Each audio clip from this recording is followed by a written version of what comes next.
Everyone, সবাই কেমন আছেন? আলহামদুলিল্লাহ, আমি ভালো আছি। চলে আসলাম রান্নাঘরে।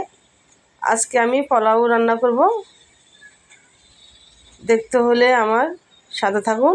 এই দেখেন আমি পোলাওর জন্য কি কি নিয়েছি। পেঁয়াজ কুচি, গরম মশলা আছে এখানে, তেজপাতা, লং এবং দারচিনি, এক বাটি পেঁয়াজ কুচি, এক চামচ আদা বাটা, এক চামচ রসুন বাটা, এখানে আড়ঙের ঘি নিয়েছি আমি, এবং 1 কাপ দুধ নিয়েছি। পোলাওর জন্য 3 পট পোলাও চাল নিয়েছি। এখন চুলায় একটা পাতিল বসাই দিব, কিছু পরিমাণ ঘি দিয়ে দিব আমি।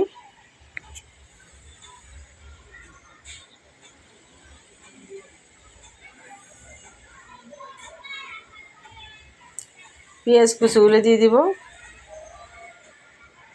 পেঁয়াজ কুচিগুলো আমি একটু লালচে ভাব করে নিয়ে আসবো। এখানে গরম মশলা দিয়ে দিচ্ছি আমি, 2-3টা এলাচ, দারচিনি এবং তেজপাতা।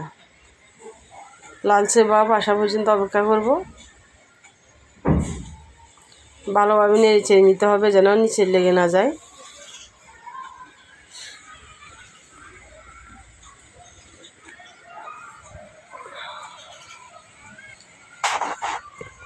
এখন আমি আদা বাটা, রসুন বাটাটা দিয়ে দিব। 1 চামচ আদা বাটা, 1 চামচ রসুন বাটা। তেলে দিয়ে দিয়েছি আদা বাটা, রসুন বাটা। এখন আবারও ভালোভাবে নেড়ে চেড়ে নিতে হবে।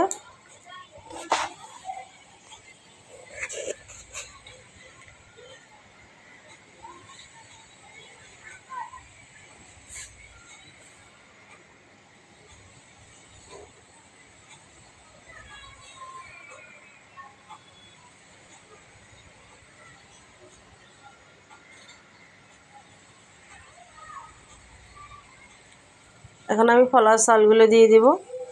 পোলাও চাল আমি ধুয়ে রেখেছি, ধুয়ে এবং পানি ঝরে রেখেছি। দেখেন কি সুন্দর ঝরঝরে হয়েছে। পোলাও চাল রান্না করার আগে ভালোভাবে ধুয়ে পানি ঝরিয়ে রাখতে হবে। এভাবে পোলাও রান্না করলে পোলাও ঝরঝরে এবং সুন্দর হয়, খেতে খুব সুস্বাদু হয়। এখন আমি ভালোভাবে নেড়ে চেড়ে নিব যেন নিচে লেগে না যায়।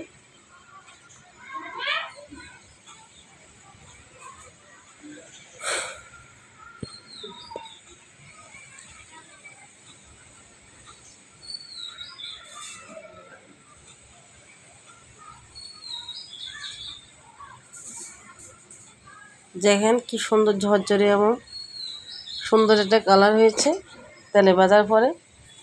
তেলে 2 থেকে 3 মিনিট ভালোভাবে নেড়ে চেড়ে ভেজে নিতে হবে।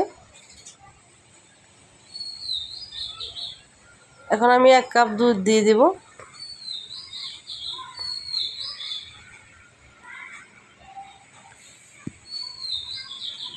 এবং ফুটানো গরম পানি রেখেছি, সেই গরম পানি দিয়ে দিব।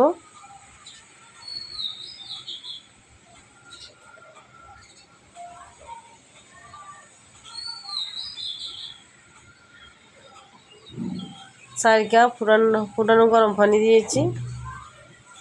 আমি এখন ভালোভাবে নেড়ে চেড়ে নিব। প্রয়োজন হলে আমি আরও 1 থেকে 2 কাপ দিব, যদি প্রয়োজন না হয় তাহলে দিব না। এখন আমি 1/2 কাপ টক দই দিয়েছি, 1/2 কাপ থেকে একটু কম টক দই দিয়েছি।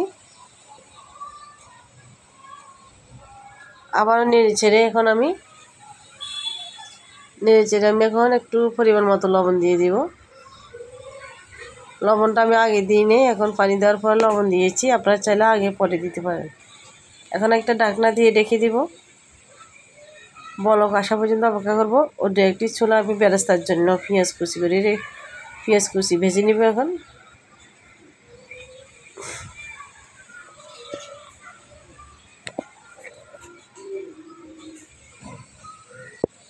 বেরেস্তা হয়ে গেছে আমার।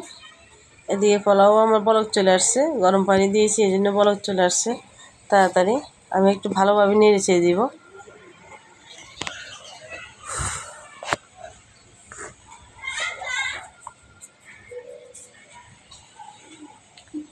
নেড়ে চেড়ে দেওয়ার পরে আমি আবারও ঢাকনা দিয়ে ঢেকে দিব।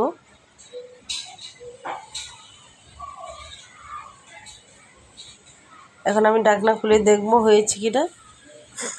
প্রায় হয়ে এসেছে, পোলাওর পানিগুলো ঘন হয়ে গেছে পোলাওর সাথে মিশে। এখন আমি চুলার আঁচটা কমিয়ে দিব।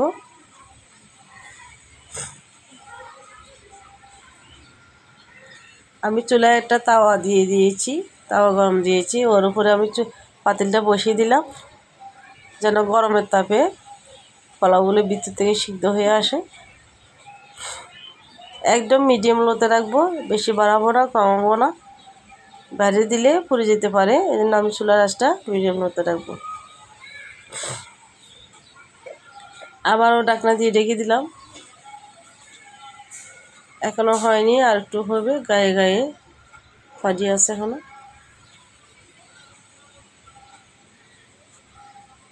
একটু ভালোভাবে নেড়েছে দিব।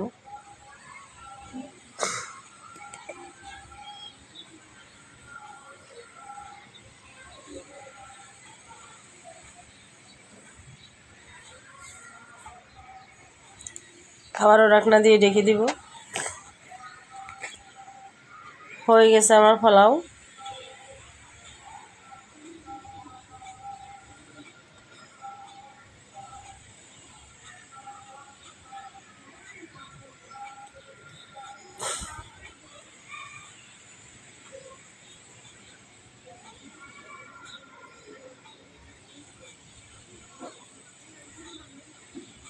এখন আমি 4-5টা কাঁচামরিচ দিয়ে দেবো দিয়ে।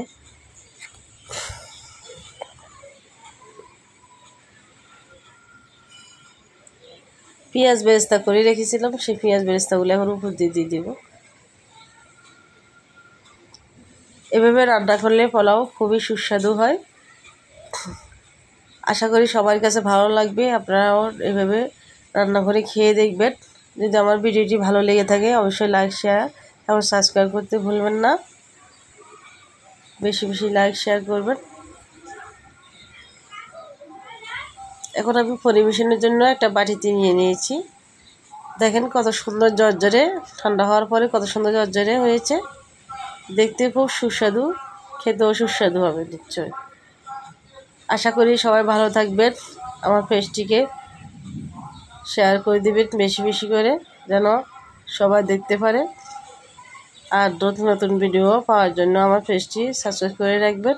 যখনই কোনো নতুন ভিডিও ছাড়ি আপনারা যেন দেখতে পারেন। দেখেন কত সুন্দর হয়েছে। ঠান্ডা হয়ে যাওয়ার পরে খুবই ঝরঝরে হয়ে যায়। এভাবে পোলাও রান্না করলে খুবই এটা সুস্বাদু হয়। সবাই ভালো থাকবেন। আল্লাহ হাফেজ।